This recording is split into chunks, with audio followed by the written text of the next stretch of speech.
This is a show that brings to the forefront newsmakers, entertainers, and those making a difference in our lives and in our world. Each week is a new adventure with topics ranging from the most serious and cutting edge to the most lighthearted and entertaining. This is Taking Care of Business with Richard Solomon. Greetings, everyone. Richard Solomon, Taking Care of Business, Out of the Question, in My Father's Place Radio and podcast. So here we go. Let's listen to some music here. See it through. Stop the world and start it anew. Just as midnight returns into noon. It's between the sun and the moon. Between the sun and the moon.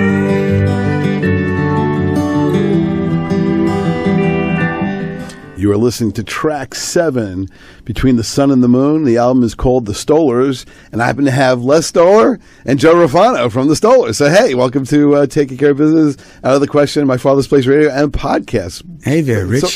So first of all, nice to see you, Rich. So Joe's actually, a friend of the show because, we had a great show with him. So check out our archives with his solo engagement with us. And so, Les, welcome to our, show and stuff like that. And I got a text message from my friend Ginger saying your bass player's on the radio.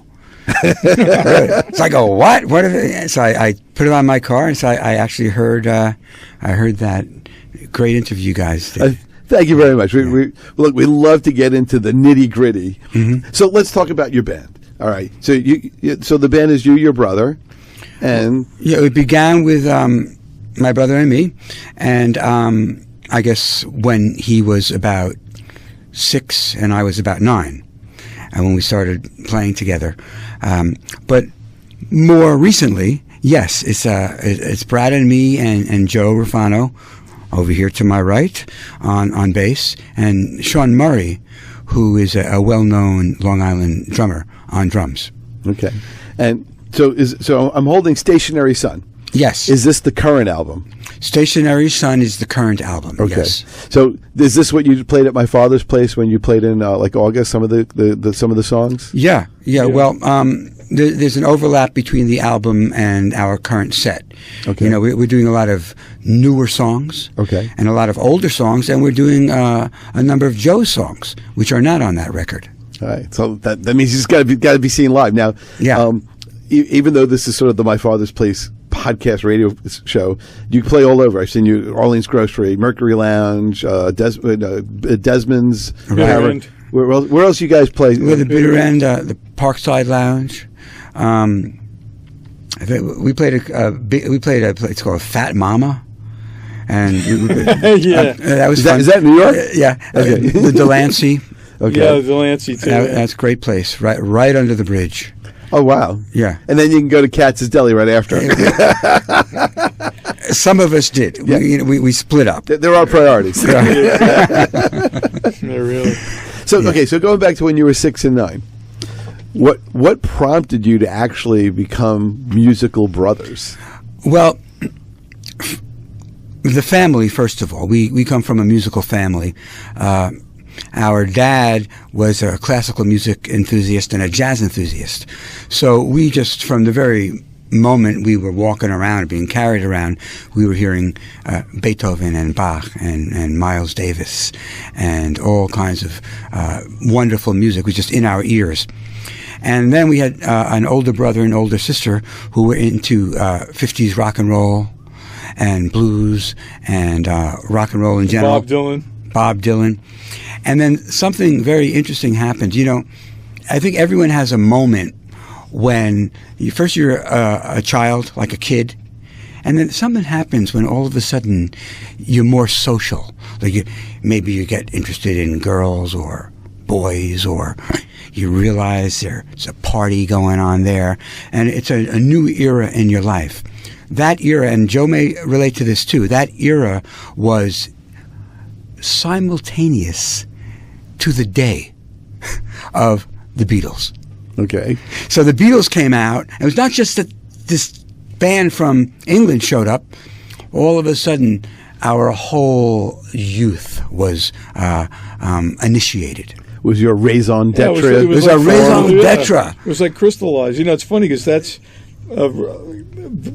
when I met Les. Actually, we go back quite a ways, and you know, talking about his father and his love for music.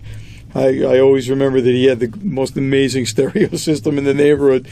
And we would go and listen to Beatle albums, and like he had the controls, you could separate the different things, and we'd like listen to what was coming out of that speaker. And I was always amazed that he had a device that could actually do that. You know, Would you have the Technics turntable, the Marantz equalizer, and the Harman Kardon speakers? I mean, that was like, and Maxell tapes. Was that what was sort even of more amazing was that his father let us mess around with the stuff. I know at my house, my father would have probably strangled me if I touched any of his stuff. But I remember one night we went one for one. You know, okay, Dad, you have to listen to this. You know, like Sergeant Pepper, and he's listening. He's okay, because my turn. And the Emperor Concerto by Beethoven, you know, dun, dun, the most beautiful music you could imagine. So, okay, well, how about now we're going to a little bit of Vanilla Fudge. And I mentioned them because they're going to be performing at my they're father's coming place. up. Yeah. Oh yeah, I'm excited. Yeah, that's right. Yeah. I think I'm friends with Vinnie Martell on Facebook. Is that right? He's a guitar player, right? Of the Fudge? We got to, you know, see if you can get him here. And then we'll do it. You know, we'll do Wait another. a minute now. I said on Facebook. Very few people on Facebook are actually your friends. But yeah, Offline, I'll tell you a very interesting story about Facebook and litigation that I was in. So you know, which Facebook became some pivotal evidence. But that's another story. It's a funny story. Let me tell you a quick. I love story. stories. I guess around 1972, 71, I was invited to go to a thing at Sam Ash when they had the Hempstead store over by the church. It was a drum exhibition, for lack of a better word. It was Carmine Appice, who was the drummer of the Fudge, who went on to be, you know, Rod Stewart's drummer and that Cactus and all these people. And Tim Bogard, who was the bass player of the Vanilla Fudge, and Carmine were doing like a drum and bass thing. And there were hundreds of people. They were doing it outside. They built like a makeshift stage. And I was never really a big Vanilla Fudge fan. But I was in the audience. And I was a guitar player. So they handed me a guitar. And they said, get up there and play with them. Those guys need a guitar. So me and Richie Ash, who's still at Ash. Right. He's like the young guy, you know, the next generation. The two of us were on stage jamming with Timmy and Carmine, which to this day, one of the funniest, weirdest memories of my life. You know, like these two kids, like up on there playing with these two guys. But anyway. No, so in other words, that goes onto your resume. So not only were you with Herman's Hermits and the Monkees, you also were like, you know, with the Vanilla Fudge. Yeah, I guess. It was funny, though. It's a funny thing that people, every once in a while, people will remind me. Remember that time at Hempstead? Yeah, it's pretty crazy. That is pretty crazy. So let's go back to the Beatles for a second. So you had like your dueling banjos moment with your father. Right. So was it the Beatles at Shea Stadium live? Was it Ed Sullivan? Was it just radio play? What was your first intersection with the Beatles music? It was I Want to Hold Your Hand on the radio. It was on the radio. Yeah, and my sister, 5 years my elder, was at JFK. Okay. When they arrived, and she managed to get the day off from school. My mother let her go, and so my household was when they came. So my household were full-fledged Beatle mania, all the time. Well, my parents took me out. His mother was a pretty hip woman too, though. Yeah. My parents took me outside to the hotel where they were staying. So I was part of that what whole. Was that, the Statler or something? I don't know. I was actually very Plaza, young. Yeah, I don't remember, but. What I can tell you is that my mom worked for New York Jazz and Philharmonic. So she was actually like the payroll secretary and did all the sort of the tours and the copyrights and all the other stuff. So what was very interesting is like the people she actually interfaced with like on a regular basis was like Ella Fitzgerald and Charlie Parker, because she would actually hand them their payroll checks or their royalty checks or whatever. So it was kind of funny. So they ended up going to a lot of concerts. They got a lot of test pressings of albums and things like that. So a lot of times when they'll mention jazz or things like that, my mother's like, "Oh yeah, oh I know though," like, "Oh yeah," or my father would be like, "Oh yeah, we saw that." What are you trying to say, Rich? You're connected.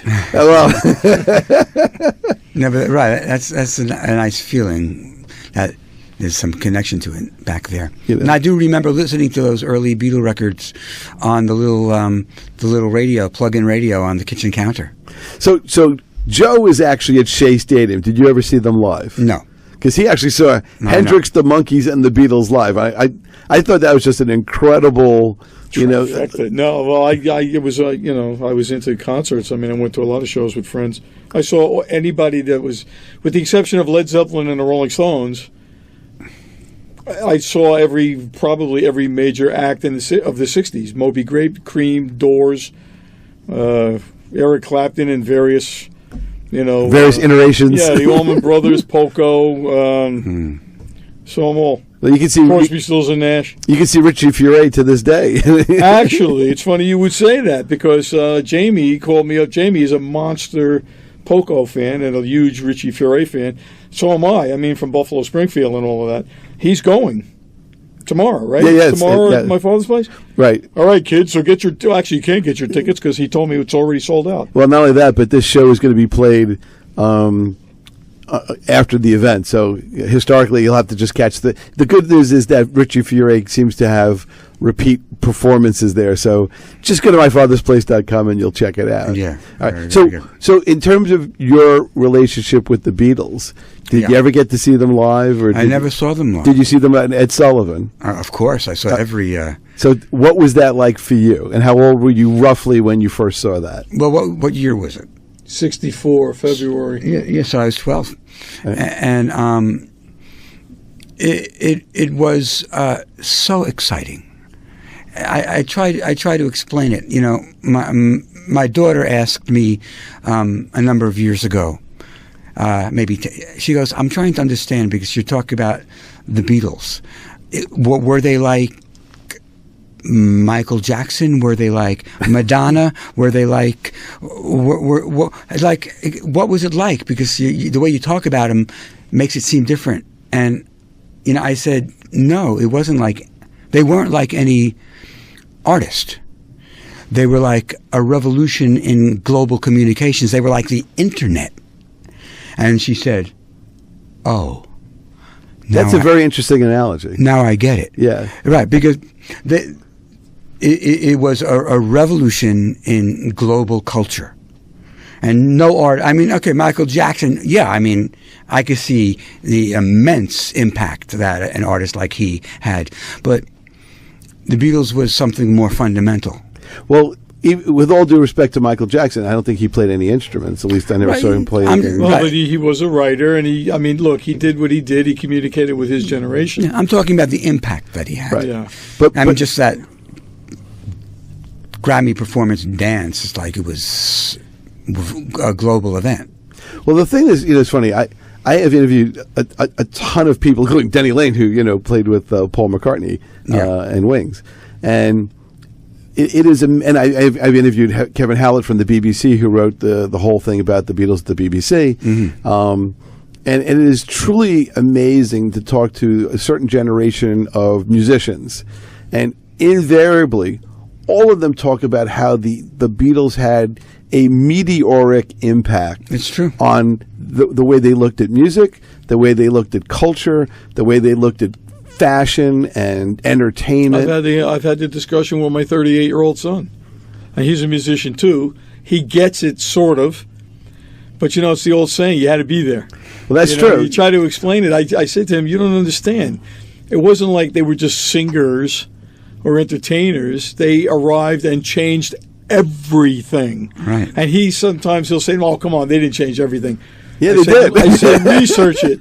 They changed everything. I mean, fashion, songwriting, the way they performed, the way they sounded, the way they recorded music. People don't realize how revolutionary it was. I mean, tracking. Nobody did that. A simple little thing like that's so taken for granted by everybody that came after them. Sgt. Pepper, they recorded all the tracks one at a time. Nobody ever did that. They used to go out and record, the whole band would play, and then they'd say, well, the vocal's really not that good, so he better sing another vocal track. But, they set out to record every track individually on purpose. That's really revolutionary. Now everybody does it that way. Well, somebody's got to be the first. Somebody's got to be the first. But that's a big deal. When you think about it, that's a really big deal. I mean, they changed the way the recording industry worked, period. Well, then All You Need Is Love, wasn't that the first satellite broadcasted, event or something like that? Yeah, it was, I think, 50 countries were watching it. So around then, I guess kind of driven by the energy of our sister Eileen, okay, who was such a Beatle fan, we really began to love them, and we started to grow our hair long, and Brad learned guitar first, actually. Is that right? Yeah, Brad took lessons from this woman, Sherry Weinberger, who lived in the neighborhood, and she gave a lot of the kids folk lessons. She knew all the folk stuff. So, wait a second. Oh, yeah, that's right. Brad went to a Saturday guitar class with Mrs. Weinberger. And he came home one day and started strumming The Streets of Laredo. As I walk down the streets of Laredo. Great song. And I said, let me try that. And that was the beginning. Well, I remember you as a guitar player. Yeah. Over the years, you've obviously become very proficient on the keyboard.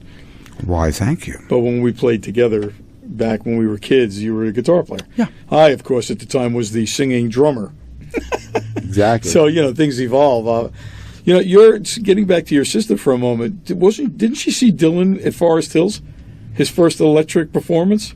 I think I remember her talking about it when he was booed off the stage, which is, talk about a moment in history.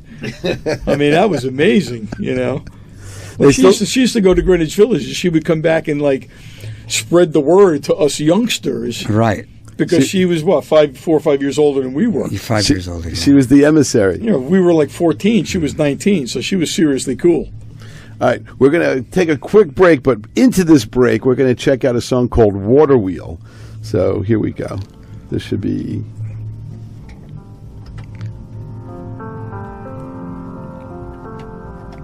Water...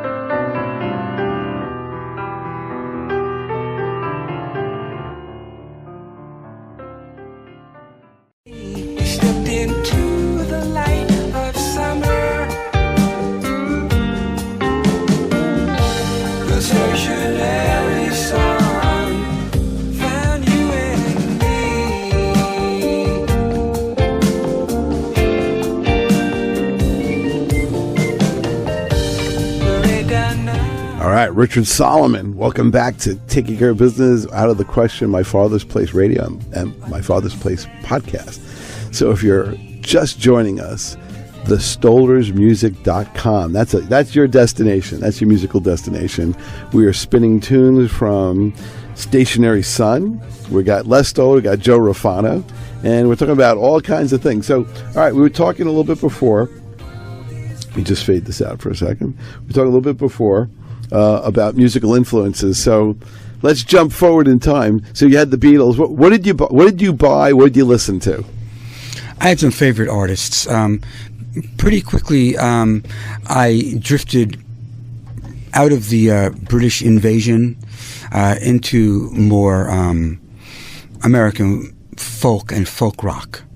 I became interested in Simon and Garfunkel, which was the first concert I ever went to. Where was that, Forest Hills? No, believe it or not, it was at Adelphi University. Really? Oh, wow. We were home one day and the phone rings, and it's my brother, who was a student there, calling the house. And he says, "Mom, are Lesley and Brad home?" And she goes, "Yeah." She goes, "Well, get in the car, come down to Adelphi, because I just saw this group, this duo, do the afternoon concert, and they're going to do a night concert tonight. You guys have to see it." So we went on down there, and it was a beautiful, it was a Sounds of Silence concert. And it's just two young guys, just one guitar. and they performed live. And opening up for them was, oh my gosh, why can't I remember? He's a political comedian who died a couple of years ago. George Carlin? No, he's a black guy. Not Godfrey Cambridge. Nope. Oh, I know who you mean. Boy, it's a terrible thing to be senile. You know what I mean? I know exactly who he's talking about. It'll come. We'll think about it later. We'll do an internet search while he got into political food later. Yes. Later on, political food, very into food. But anyway, I remember my mother was going, yeah, it was great. So nobody texted you, right? There's no social media. Think about the communication, differential in those days between now. Your brother calls the house, so obviously there could have been a busy signal. There's no answering machine if you're actually not there. Oh, right. No. Dick Gregory.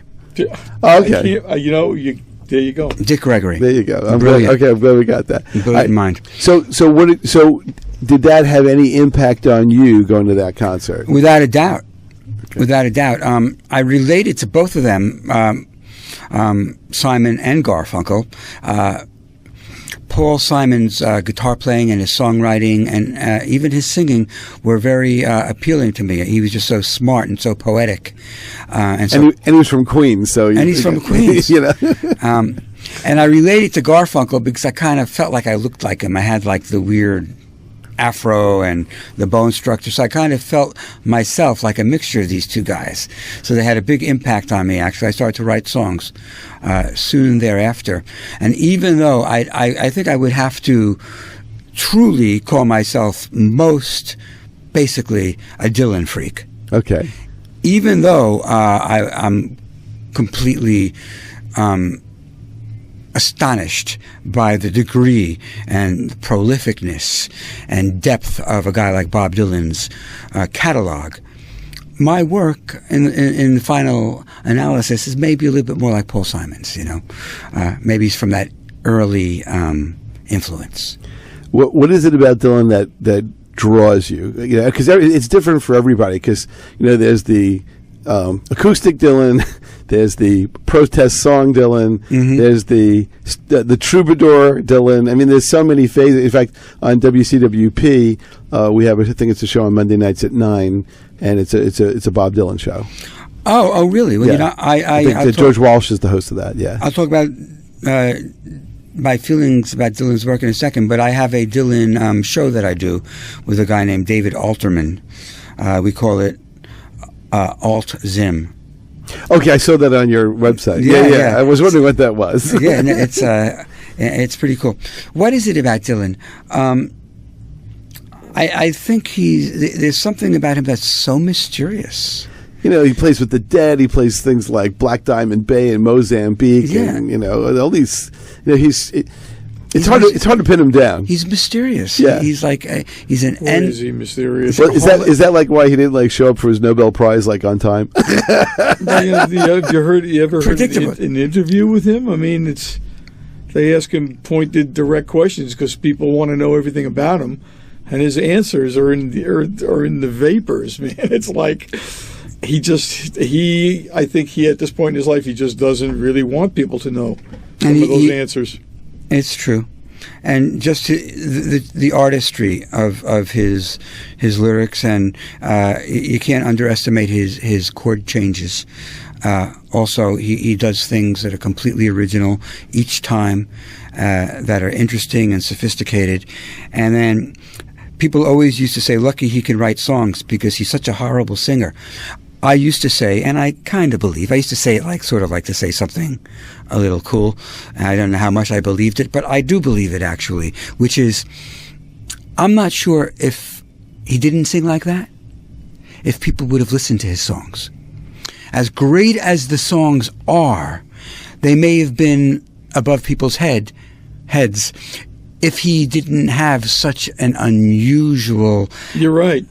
I agree, because if it was so technically proficient and perfect and right. crystal, then maybe the meaning behind what he was saying would gone right over people's heads. It's true. Look, you're a package, it's like... Exactly right. One of the shows one of the radio shows that really sparked something for me was his show, Theme Time Radio. Yeah. Where I don't know how many shows he did, but he played some of the most eclectic, music, and he would play it along a theme, like songs about cats, songs about alcohol, baseball. Yeah. But he would play cars. Right. He wouldn't play things from the current playlists of FM radio. He would play things from like 1910. That came off of cylinders. Which is actually, I can see that. Sure. Yeah. Did you ever see Dylan? Oh, I've seen Dylan maybe 4 or 5 times. Oh, you have? Yeah. Okay. Yeah. I think I saw Dylan with the Dead. I saw him once, Bangladesh. That was it for me. Yeah. No, I saw him last year at where was it? The Beacon, I think. The Endless Tour. The Endless Tour. Yeah. And I saw him in Kingston over the summer. This is with the sort of like country blues band that he plays with now? Yeah. So of all these musical influences, how has that shaped? Has each sort of experience? All right, well, make a right turn because we just did the left turn. Yeah. Because all of a sudden, Simon Garfunkel. Because all these things are so different. Dylan, the Beatles, Simon and Garfunkel are all great, but they're so different, right? I mean, they're just so different. So there are underlying threads though that I think that run through all of it. Tell me that, because as a non-musician, I don't necessally see it's that. It's not even that it has to be musical in nature, but just the visions, It's like a visionary thing. I think Paul Simon, John Lennon, Bob Dylan all had a vision, and I think they all acted on it in their own way, but, it's that bigger, it's like you were saying before, it's the big thing, you know what I mean? And I think they all had the big thing, and they all knew about the big thing, and they all expressed it in their own way. I think this is such an interesting question you're asking, really, because you have all these influences, and then somehow they all incubate, and you become. I mean, you also have your own vision, right? I mean, it's like a salad. The Beatles are the tomatoes, and Dylan's the cucumber, and whatever, and Paul Simon and Art Garfunkel are the onions. Well, undoubtedly, because those guys had those. They're the same. They also had those influences. I mean, there was no one person that influenced Bob Dylan. I mean, there were many. Saying there was not one person that influenced John Lennon or Paul Simon. Dylan was a walking history of American folk music. Yeah. And then another very influential person for me was Carole King. Okay. And, Carole Klein. Nice girl from Brooklyn. And sometimes people say, who's your favorite pianist? And I really love Carole King's piano playing, and I think maybe I emulate her. Just kind of simple chordal accompaniment. And Carole King, she of course is a link between the Brill Building time and the Laurel Canyon scene over there, and then the Tapestry. Tapestry was so influential. It was a monster album. Yeah, it was a monster album. I don't know how long it was on the charts, but it was just a monster album. Yeah. Well, she accidentally proved something that people probably wanted to know for a long time. Which is what? Whether or not she could actually perform her own music to the level that she wrote her own music. And she did. She did it. Well, the one thing I could say about all the people that you're talking about is that all of them, at least from a lyrical point of view, were profoundly deep. When you think about what the Beatles wrote about as young people, they wrote about, some of the deepest topics.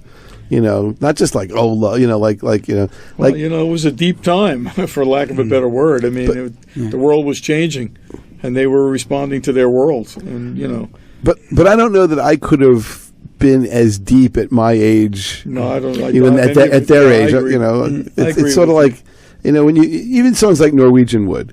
John Lennon wrote "In My Life" when he was 24 years old. Yeah, most they play those at weddings. Most of what you're talking about is John. I love Paul, but John is the one who usually dug deep like that. Sometimes I wonder if the fact that they grew up in a region of the world that got bombed Well, wasn't John Lennon born during an air raid in the tube or something? Yeah. Like I said, like a link before. They're a link between that great generation and our generation in a way that Americans aren't really. Yeah. Well, also, both Paul and John lost their mothers, and I think that was a sorrowful connection that they had. Absolutely, you're absolutely right. You know, but I think that the whole bombing thing influenced and affected a lot of those people. Oh, I was watching Rod Stewart being interviewed by Dan Rather the other night, and he was at the tail end of all of that too, and actually remembers playing as a child in all the bombed out buildings. Wow. So, yeah, I mean, it's got to have a serious effect on your psyche growing up. The depth comes from somewhere, you know. Well, it comes from pain, I guess. It comes from pain. Pain and loss. John Lennon said that his whole life, right? I mean, back when he was saying it, some people were snickering and all of that, but it's really true. I mean, what's the joke? The spoof. National Lampoon did the song he sang, "Genius is Pain." I mean, but it's true. I mean, I'm thinking about what you're saying. God is a concept by which we measure our pain. It's and we grew up, you know, in Roslyn, and you know, our whole experience of hardship is very different than it was for them. Sure, you know? Sure. Well, look, everybody's reality is subjective. Right. And everybody deals with the things that they have very different ways. As a child, the reality is thrust upon you. Yeah. In a lot of ways, you have no choice because you're not in control.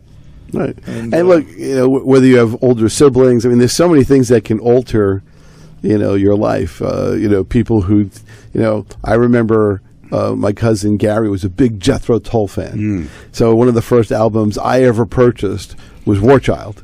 You know, followed by Aqualung, and then I think Minstrel in the Gallery, because, you know, I became a big Tull fan because I was listening to all the music in his house, and I'm like, wow, this is really cool. I saw Tull at the Fillmore. Wow, yeah. So skipping around a little bit, if you grew up in Roslyn, did you go to my father's place? During those years, I had left, but I went. I got to know Epi at a business venture that he had before my father's place, which was a clothing store in Roslyn called Never When. Oh, this is cool! I didn't know this. Yeah, I put this story to a musical piece, to Set for Love, and we did it at before my father's place. You know, he's doing it at the waterfront. At the lighthouse waterfront. Right. Yeah, and I did that. I did it as a poem. It's a story where, you know, I was walking around one night, and it was, you know, getting dark. It was just that time where maybe I should go home, maybe I shouldn't. It started to rain, and I found myself in Roslyn, in the actual town of Roslyn, and I was cold, and so I just went into this little shop, and I was like shivering, and this guy comes over to me. He goes, "Man, you look cold. Give this young man a blanket. Here, sit down. You want some tea?" And I go, "Yeah." He goes, "What's your name?" I go, "Lesley." He goes, "Hey, I'm Epi." Right? And that's how I first got to know him. I don't know. I was maybe 19. He was maybe 23. Who knows? Wow. Well, the rest is history. I met him because I played there. Yeah, there you go. I mean, we went there. I mean, you know, the list of people that I saw there is pretty staggering. Everybody from David Crosby to, I mean, you name it, they played there. And then I was playing with a band called Rocket 88, a blues band, and I had nothing to do with, you know, booking it. I was just told we're playing there, and I was like, oh, cool. So I got to meet him, you know, as an artist, I guess, playing there. Right. Well, it's funny. Everybody has a great Epi story. Yeah. Well, the guy's a classic. Even then, he was a classic. Well, you know, it's really interesting. I'll say to him something like, "You know, I'd love to interview name." He goes, "Hold on," and then he'll either take out like a beat up spiral notebook, right, yeah, right. You know, very low tech with all these names, or he'll say, "All right, take down this number." He goes into his phone to the speed dial. He goes, "All right, take down this number." And just tell Denny Lane that Epi said it was cool to call, you know. Right, yeah. And he just knows everybody. It's just so funny. I mean, and everybody played there. I mean, back in those days, I mean, there was like the warm up gig for Madison Square Garden. I mean, Linda Ronstadt, the Police, Bruce Springsteen, all of them. Well, it's great. I've been fortunate enough to get a lot of the behind the scenes stories, either from Epi or from people who played, long ago. And one of the cool stories that Epi told, and we actually have this on the podcast, it was Linda Ronstadt was playing, and she ran out of songs.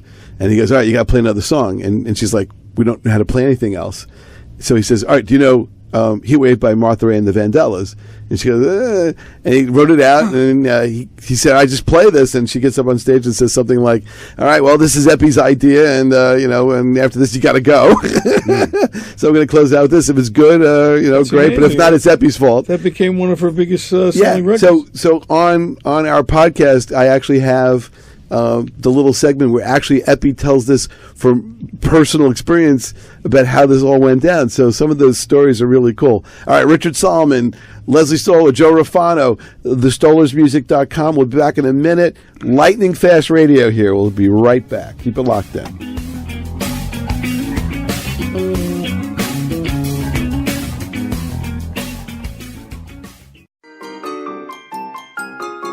Well, someone has a dream. Someone says yes we can. Someone says no you won't. Let's find some flames to fan. The past is always gone, and now we can't hold on to what we never really had. Way back once upon a times are still a changing. Fear is always entertaining in the culture war.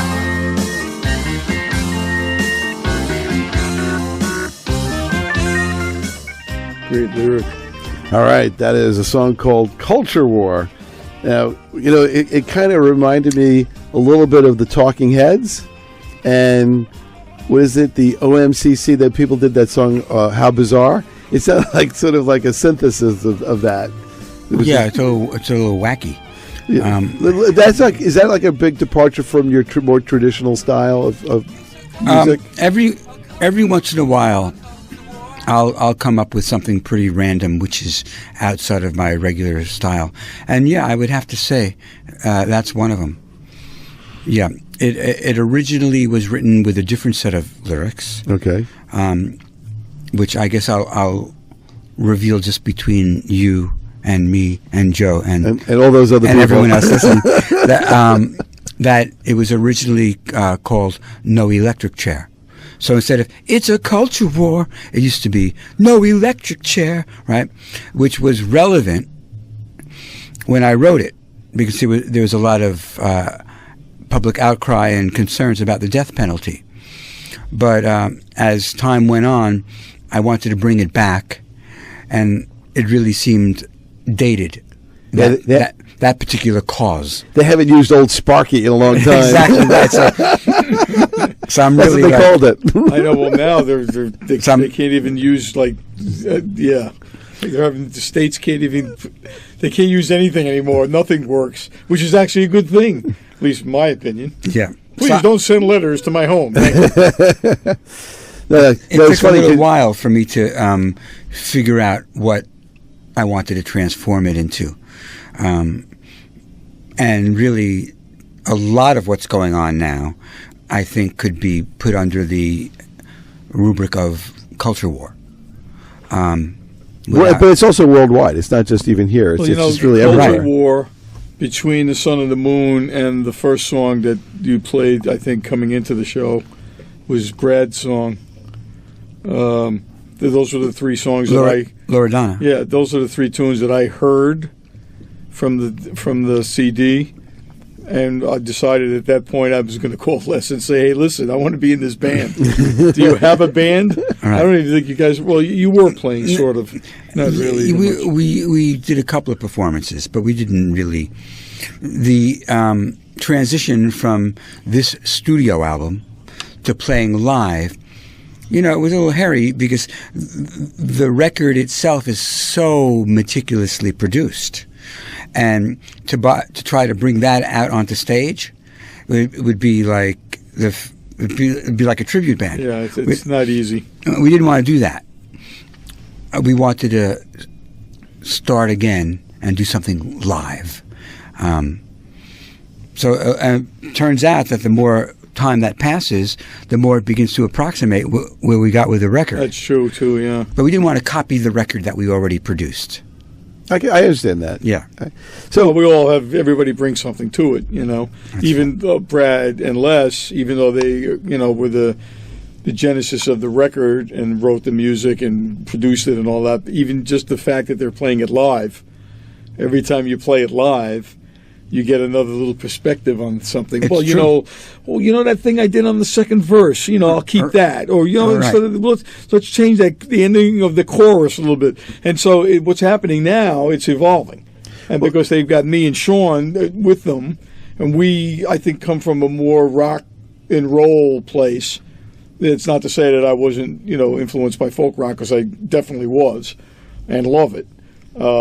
But we tend to be a little harder sensibility, Right. Which And is so very, it's- very good for me and Brad. and it's changing it live. So basically, Joe kind of pulls you more towards the rock, and I guess Les kind of softens you up with the folk to some extent. So there's a To some convergence. extent, I think we each have those components in us, but I think It resonates. that's right. Well, the drumming too. I mean, Shawn Murray is a serious drummer, and brings an ability to interpret things in unique and melodic. You know, is the old joke is that, you know, what are drummers? Guys that hang out with musicians. Well, he's a musician. He brings That's a funny. whole musical sense to what he's playing. And he finds the right things. It's kind of like Ringo. I mean, he finds what is the right thing to play, and it really helps it. It helps it to evolve in a live setting, because he's a great drummer and he plays great live. I mean, and also, Joe is a very musical bass player. You play the bass melodically, kind of like Sir yeah, Paul. Sir Paul. Well, when I played with Peter Noon, I mean, he said to me, it's the big joke, play like McCartney, Joe, play like McCartney. And that's, you know, I always loved Paul McCartney's bass playing. Hey, listen, I loved everything about Paul McCartney, but before I even played the guitar, I was a drummer, and one of the things that got me moving in that direction was hearing McCartney's playing on Rubber Soul, Revolver, and Sgt. Pepper. His bass playing was like, so, I mean, even Lennon in an interview said that, as far as he was concerned, McCartney was the greatest rock bass player ever, because he took chances and he did things. I'm very melodic. It may be a fault. Maybe some people think that. I don't know. It's a style. But I think It's a signature. I think it goes with where we are anyway with this band. You know? At our best, we've learned our arrangements well enough that when we're on stage and the energy of the audience is alive with us, we'll all go places that we didn't plan. And where Joe tends to go is very musical, into melodic work, and I love when that happens. So how has Joe's, you know, appearance into the band changed your musicianship and your songwriting? Well, it's given me a lot of foundation, I would say. You know, a keyboard player needs to have a good foundation. At least I do, and it's really provided that for me. In terms of songwriting, that's a very interesting question, because I'm not really sure how to answer it, because I've started to write songs that the band isn't doing yet. I'm not sure what that means. You know, I want to bring them to the band. But are you cooking them up in the kitchen somewhere, and then you're going to showcase them at a dining? That's right, exactly right. Well, that's generally how it's done, though. You know, Taste this. You have to you sort of have to work it out in your own mind. At least I do before I would present it to them. But yeah, I have great respect for them. It's almost a little intimidating, because all three of them are such spectacular musicians that I wouldn't want to come in with with anything that I, wasn't up to a certain level. You know what I mean? So what are you guys working on right now? Right now, we've introduced 2 new songs into our repertoire that we're trying to get to the level of all the other work. A new song that Joe wrote, which is actually has a political theme regarding refugees, and a song that Brad wrote a number of years ago called "The Situation," about a relationship gone awry, and so it's very exciting, really, to work on new stuff. We keep trying to do it. Because we have a very strong, I guess we have two strong sets. Most of the gigs we play in the city, and it's a little frustrating, only allow us one set. Because you play either a 45-minute set or an hour set, and then you go down, the next band plays. Right. Whereas a lot of the gigs around here, we could play the whole night. So we have two strong sets, maybe an hour each. Right, I would say, and the parking's easier here too. And the parking, but the pizza is definitely better in there. I look at it two ways. New people who've never seen us, we never have to learn a new song. Correct. Because we could play a set for them that is going to interest them. But what happens is, your friends and family come also, and they're like, "Oh, this is the same set, right?" You can't, and you really can't worry about it, really, because you go on tour, you play the same set for the whole tour. That's true. That's pretty much true. Right? Yeah. But nonetheless, we do like to switch it up a bit. So we're always learning some new songs. I mean, I guess the elephant in the closet that we haven't mentioned is that we're really only interested in original stuff. Well, that's sort of my father's place. Right. That's right. That's really their raison d'etre. Right. So what was it like playing at my father's place? How was the sound? What was it like? I've heard good things, but I always like to hear from the musician side of it. I had an absolutely spectacular experience there. Right from the moment we walked in with the sound check till the moment we broke it down. Everything was highly professional and so good-natured. Everybody was on everybody else's side. Yeah, it was great. I know that the sound people, all of them, are just really great people. Yeah. I knew some of those guys, and I was pleasantly surprised to see them because I knew how good they were. The sound was incredible. It was just very comfortable, and the audience was amazing. I mean, we were very fortunate. I guess a lot of people that know us, know of the music, know us from when we were kids. I mean, we all grew up in that area, so. People in the audience said that the sound was perfect. And also, the guy who plays the pedal steel guitar on Between the Sun, you heard him on a few songs on the song, a wonderful musician named Rob Stein. When we were recording Stationary Sun, and he came down, and he was helping us produce a number of tracks, he's a very talented guy, he said, everything is monitoring. Like a little mantra, he would say, everything is monitoring. Can you hear it right? Can you hear everything? Because if you hear it, and that goes along to what you were asking about before with working out of headphones.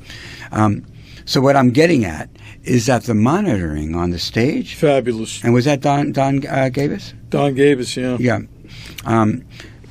I just felt Thank you, Don. Thank you, Don. Because then you're free.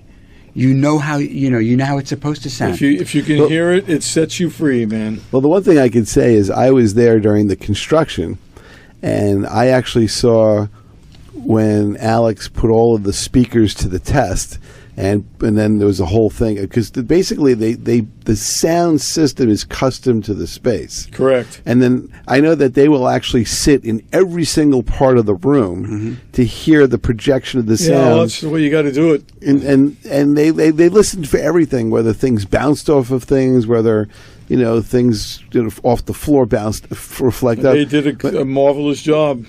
As someone who's not really a sound engineering person, I'm a radio guy, I was amazed at the intricacies of the sound dynamics that they actually considered and cared about and accounted for and tweaked and the whole bit. Got to do it. And I hear from a lot of the musicians that they really love the sound. A lot of touring musicians are playing there. Something cool happened. It's not exactly Stoller related. It was my father's place related, where I got a call from Epi. They needed someone all of a sudden to open up for Marshall Crenshaw, right? And they didn't want a band. They said Stollers couldn't do it. They just because you want a smaller act, because Marshall was only a 3-piece to begin with, so he wanted a 2-piece. So Epi knows this guy who's also a close friend of mine, Richie Demand, who's a Seacliff singer-songwriter, and he runs this weekly jam, which we call The Cave. A lot of stuff comes out of The Cave. A wonderful new singer-songwriter named Jen Garrity and Richie Demand, and people come by The Cave all the time on Friday nights. So Epi asked me, do you think Richie would want to do a few songs to open for Marshall? And meanwhile, Richie is the least ambitious guy you know. He's really talented and really deep and wonderful, but he's like he's a craftsman. He does tile work. So I call up Richie. I go, Epi called. He wants to know if you want to open for. He goes, hell yeah, But do I have to do it alone? So I said, well, I'll play bass behind you. He goes, okay. So all of this is getting back to the sound, where I plug in my 1960-something old Epiphone bass from my uncle Nat Brooks, club date musician, and it starts to buzz because something about those old pickups. They don't jibe well with the coils. The direct box. Yeah, it might have been like a single coil. So everyone panicked a little bit. What are you going to do now? And this guy, one of the sound staff, pulled out this little thing called the D Hummer. I don't know it, but it's I don't a D doubt Hummer or D buzzer. I don't know what it was. Well, it probably eliminates a 60-cycle hum or something. Right. He plugged it in, gone. Wow! Oh wow! Yeah. Awesome. Yeah. All right. So we have a couple of minutes. So this is the fastest hour of radio. Mm. So social media. You're on Facebook. Yeah. Okay. You're JoeRefano.com. Yeah, I do have a website. Yeah. Right. TheStollersMusic.com. TheStollersMusic.com, and of course the Stollers have its Facebook artist page. Okay. And then I know that you can see your shows and where you're playing, and I know there's some archive stuff and if you go photos. on the Facebook page and you send a message to Les with your email address, if you're interested, we put you on the mailing list. Oh, there you go. And then you can find out where we're playing all the time. Yeah, that would be wonderful. My Facebook page, Lesley Stoller, has a lot of stuff also. Brad Stoller. And we'd love people to come on down and hear us. What is an interesting unknown fact about your band that I can kind of end the show with that people who are like fans may not know or realize? Well, the first thing that came to my mind is that our first band, before the Stollers emerged as the Stollers, was a band called the Wizards Hound. That's as if there was a wizard and the wizard had a dog. The Wizards Hound. That was us. Okay. And I think we were really a precursor to the Stollers in the sense that we're not genre specific. You played Water Wheel, that's a classical piano piece. You play Loredana, that's like a South American rock tune. Culture War is some kind of modern, Talking Heads, Zappa, way out thing. Between the Sun and the Moon is a folk song. So we kind of developed this idea that we're song specific, not genre specific. Yeah. Whatever the song needs, we'll bring it, even if we have to cross from one genre to the next. All right. And with that, we will say, see you next week. It was great seeing you. Thank you so much for gracing your music to us and your time and your great stories. And you'll have to come back. And so TheStollersMusic.com, JoeRefano.com, Facebook, and all the other good things. Of course, MyFathersPlace.com. And we'll see you next week. Thank you for listening.